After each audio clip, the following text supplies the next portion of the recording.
ಒಂದು ನವಿರಾದ ಸಂಜೆ, ಮಳೆಯ ರುದ್ರನರ್ತನ, ಕಾಮನಬಿಲ್ಲಿನ ಆಗಮನ, ಮಯೂರ ನರ್ತನ, ಆಗಸದಲ್ಲಿ ಸಂಗೀತ ಕಾರ್ಯಕ್ರಮ. ಆಲಿಕಲ್ಲು ಬೀಳುತ್ತಿತ್ತು, ಅದ ಹೆಕ್ಕಲು ಪೈಪೋಟಿ ನಡೆಯುತ್ತಿತ್ತು. ರುದ್ರತಾಂಡವ ಮಳೆಯ ಲೆಕ್ಕಿಸದೆ ನಮ್ಮ ಗಮನವೆಲ್ಲ ಆಲಿಕಲ್ಲಿನ ಮೇಲಿತ್ತು.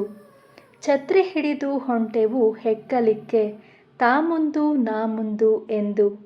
ಬೆಕ್ಕಸ ಬೆರಗಾಗಿ ನಿಂತೆವು ಮಳೆಯ ಆರ್ಭಟಕ್ಕೆ. ರಾಶಿ ರಾಶಿ ಅಣಬೆಗಳ ಗುಂಪು ಚಿಗುರೊಡೆಯುತ್ತಿತ್ತು. ಕಳಲೆಯ ಆಗಮನ ಮೆಲ್ಲಗೆ ಬರುತ್ತಿತ್ತು. ಕಣ್ಣು ಹಾಯಿಸದಲೆಲ್ಲ ಕೆಸುವಿನ ರಾಶಿಯಿತ್ತು. ಹಲಸಿನ ಹಣ್ಣಿನ ಘಮ ಮುಗಿಲು ಮುಟ್ಟಿತ್ತು. ಹತ್ತಿಮೀನು ಏಡಿಯ ಸಪ್ಪಳ ಜೋರಾಗಿತ್ತು. ಚಕಟೆ ಸೊಪ್ಪಿನ ಹಾವಳಿ ಎಲ್ಲೆಲ್ಲೂ ಇತ್ತು. ಬಾಯಿಯ ಚಪಲಕ್ಕೆ ಇನ್ನೇನು ಬೇಕು ಅಲ್ವಾ? ಕರೆಂಟ್ ಹೋದರೆ ಸಾಕೆಂದು ಬೇಡುತ್ತಿತ್ತು ಮನ.